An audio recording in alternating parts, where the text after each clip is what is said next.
नमस्कार, मैं रवीश कुमार। मोहम्मद अली शेख की कहानी लिख ही रहा था कि मुंबई बम धमाके के मामले में सुप्रीम कोर्ट का आदेश आ गया। सुप्रीम कोर्ट ने मोहम्मद अली शेख सहित 12 लोगों की रिहाई पर रोक तो नहीं लगाई और ना महाराष्ट्र सरकार की तरफ से रिहाई पर रोक की मांग की गई, लेकिन बॉम्बे हाई कोर्ट के फैसले पर सीमित रोक लगा दी गई है। हम आपको बता दें कि 11 जुलाई 2006 को मुंबई में 7 बम धमाके हुए, जिसके आरोप में 13 लोग गिरफ्तार किए गए।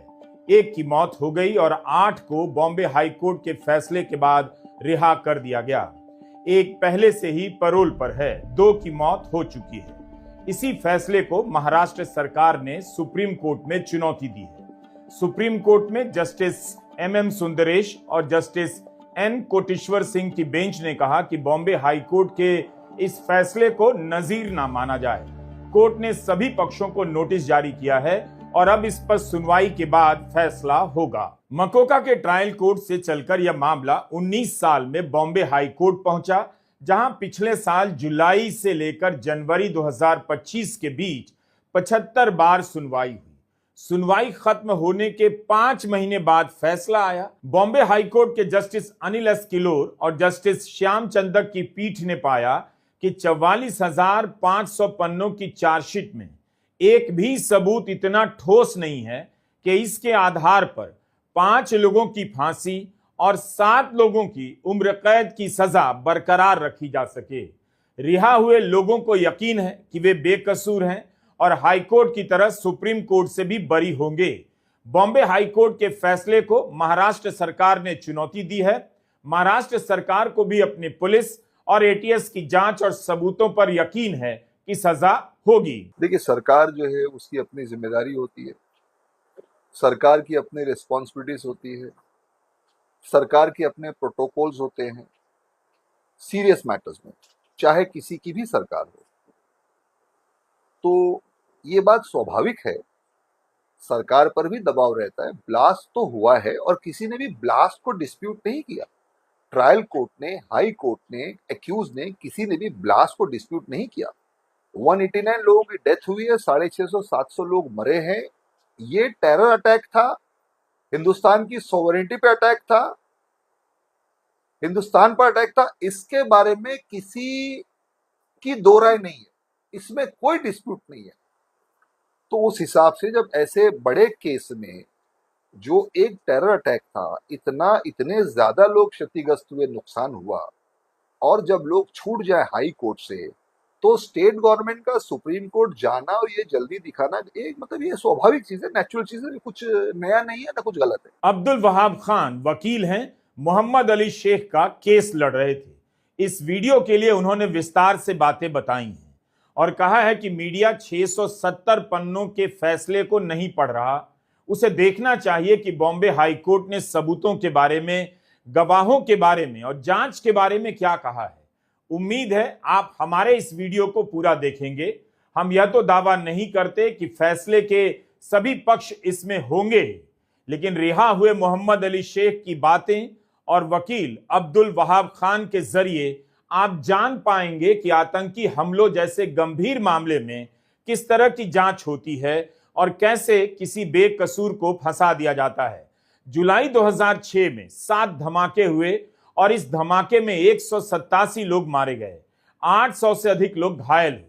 जिन लोगों को इस धमाके में शामिल होने के आरोप में गिरफ्तार किया गया, 19 साल बाद बरी होकर रिहा हुए हैं। वे भी चाहते हैं कि असली अपराधी पकड़े जाएं, लेकिन उन्हें भी धमाके के पीड़ित के रूप में देखा जाए। जिस तरह से मारे गए 187 लोगों के परिवारों को इंसाफ नहीं मिला, उसी तरह से वे भी इस मामले में इंसाफ की उम्मीद रखते हैं। उनके लिए वो एक्टिव है, वो विक्टिम है, हम भी एक्टिव है। वो 20 साल से सफर हुआ, हम भी सफर हुए। हमने कहा था, हमारा ऐसा मानना है कि उनके साथ भी इंसाफ नहीं है। हमको एक बेगुनाहों को डाल करके इसको गवर्नमेंट ने, एक प्री प्लान एजेंसी ने पूरी जनता व भारत की जनता को धोखा दिया है। ओरिजिनल आरोपी जो उनको मिले नहीं, या जो भी है उनको, जो उनका कहना है जो एजेंसी का, और हमारे साथ भी इंसाफ नहीं। अगर वो 200 विक्टिम है तो हम भी विक्टिम है।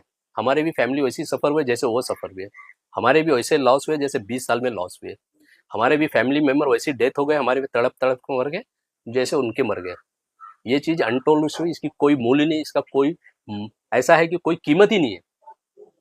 जो हमने तकलीफें उठाई है। मोहम्मद अली शेख मुंबई बम धमाकों के आरोप में 19 साल तक जेल में रहने के बाद बाहर आए। उन पर आरोप था कि उन्होंने अपने घर पर बम बनाया। बॉम्बे हाई कोर्ट की बेंच ने मकोका कोर्ट के फैसले को रद्द कर दिया और इस मामले में दर्ज सभी 16 चार्जशीट रद्द कर दी गई। 44,500 पन्नों की चार्जशीट में बॉम्बे हाई कोर्ट को भरोसेमंद सबूत नहीं मिला। इस कमरे में मोहम्मद अली शेख का इंटरव्यू चल रहा है। उनके पांव में टॉर्चर के जख्म अभी भी हैं। कैमरे के कारण मिठाई खिलाने की रस्म पूरी की जा रही है। भारत के खुफिया और पुलिस तंत्र की तमाम यातनाओं को भुगतने के बाद अपने घर का पानी उन्हें कैसा लग रहा होगा? क्या इसमें इंसाफ की तासीर होगी? जुलाई 2006 में गिरफ्तार हुए थे, तब 37 साल के थे। 55 साल की उम्र में जेल से लौटे हैं। यहां मीडिया आया तो है, लेकिन 19 साल बाद 12 लोग बरी होकर आए हैं। लेकिन इस घटना को कम ही मीडिया कवरेज मिला है, उस अनुपात में बिल्कुल ही कम जब इनकी गिरफ्तारी हुई होगी और बड़े बड़े अक्षरों में इनके बारे में आतंकवादी लिखा गया होगा, धमाकों में शामिल बताया गया होगा। एटीएस ने जो हमको इस केस में अरेस्ट किया, अरेस्ट ही नहीं किया, हमको 2 महीना इलीगल रखा गया था। इलीगल के बाद हमको अरेस्ट किया गया और उस अरेस्टिंग के दौर में 3rd डिग्री टॉर्चर के जरिए हमारा कबूली बयान ले लिया गया। कबूली बयान जो होता है कन्फेशन स्टेटमेंट, वो सिर्फ रेडीमेड था जो डीसीपी के जरिए से लिखा हुआ रहता है, खाली इस पर साइन करना है। वो साइन हो जाता है, बाद में उनका एक केस बन जाता है, तो उसको 3rd डिग्री के जरिए से ले लिया गया। और उसके बाद हमने उसको कंप्लेंट भी किया, लेकिन जो निचली कोर्ट थी, सेशन कोर्ट, उसने उसको माना नहीं। हमने पूरी तहकीकात के से बोले, लेकिन बाद में उस कन्फेशन को रिलाई करके इन लोगों के और फेक एविडेंस जो असेंबलिंग बम है, जैसे बम बनने का इस घर के अंदर, वो जो विटनेस है 75, वो पुलिस का है, स्टॉक विटनेस है, वो झूठ बोला उसने पहले बोला कि मोहम्मद अली के घर पे गया था, देखा मैंने। सेकंड टाइम वो कोर्ट में आके बोलता है कि मैं गया ही नहीं। फिर उसको क्राइम ब्रांच यूटी बुलाया 4 मरतबा, बम ब्लास्ट की इंक्वायरी इससे की कि बम ब्लास्ट के बारे में कुछ मालूम है, तो ये जो चीज़ बताता है वो, लेकिन वहाँ बोलता ही नहीं है। और 3 महीने के बाद वो बताता है कि मोहम्मद अली के घर पे जब मैं गया था तो ऐसा लगता है कि मोहम्मद अली ही बम बनाया, 3 महीने के बाद। इस चीज़ को कोर्ट ने नोट किया है कि तमाम एविडेंस जितने हैं, जितने साक्षीदार हैं, जो गवाह हैं, ये 100 डेज यानी कि क्यों 100 दिन के बाद ही क्यों गवाही दे रहे हैं। और दूसरी बात, कन्फेशन जो स्टेटमेंट है जिसके बेस पे सजा लगी है डीसीपी के सामने, कोर्ट के अंदर वो दूसरे दिन रिट्रैक्ट क्यों कर रहे हैं। कन्फेशन स्टेटमेंट आरोपी दे रहा है 24 तारीख को 25 है, और कोर्ट के अंदर दूसरे दिन ये बता दे रहा है कि मारपीट के लिया गया, और बाद में मारपीट के लिए गया और बाद में उसकी इंजरी शामिल होगी। वो 3rd डिग्री जो मारा गया, मेरा खुद का स्कैपुलर टूट गया था, वो कोर्ट में साबित हो गया कि मुझे मार के 3rd डिग्री लिया गया, और कोर्ट ने इसको माना। उस कोर्ट ने नहीं माना था सेशन ने, लेकिन यहाँ अनिल कुरनोसोव ने मान लिया उसको, हाई कोर्ट ने, कि वाकई में 3rd डिग्री थे। किसी को भी उठाकर फर्जी केस में फंसाकर फांसी तक पहुंचा देना, एनकाउंटर कर देना बहुत आसान है। जब आप इन किस्सों के डिटेल से गुजरेंगे तो अपने जिंदा होने पर शक हो जाएगा। क्या आप वही थे जो इस तरह की खबरों, नैरेटिव के झांसे में आ गए? किसकी सूचना पर इन लोगों को उठाया गया? गवाह कहां से पैदा किए गए? किस तरह पैदा किए गए? निचली अदालतें कितनी जल्दी इन्हें पुलिस की जांच के हवाले कर देती है। यह सब अपने आप नहीं होता, बल्कि यह सब सिस्टम के तहत होता है। जोजी जोसेफ की किताब द साइलेंट कू आपको पढ़नी ही चाहिए। यह किताब बताती है कि कैसे खुफिया एजेंसी से लेकर पुलिस जिन मुखबिरों की सूचनाओं पर काम करती है, वो कितनी लचर और लापरवाह है। पैसे का कितना खेल चलता है। मुखबिर की सूचना की सत्यता की सघन जांच नहीं की जाती। मुखबिर को भी नहीं पता होता कि जिस पुलिस के काम आ रहा है, एक दिन वही पुलिस उसे आतंक के केस में भी उठा ले जाएगी। इस तरह के बहुत उदाहरण इस किताब में मिलेंगे। जोजी जोसेफ ने विस्तार से बताया है कि कैसे एक अराजक दुनिया आतंक के नाम पर यह खेल खेलने लगी, जो पूरी तरह इस्लाम के खिलाफ भय और नफरत से भरी हुई है। जो पुलिस अफसर एनकाउंटर के उस्ताद बन गए, मीडिया ने जिन्हें हीरो बनाया, जो हर आतंकी हमले के बाद किसी को पकड़ लाते हैं, वही पुलिस अफसर प्रॉपर्टी डीलिंग के सौदे में मार भी दिए गए।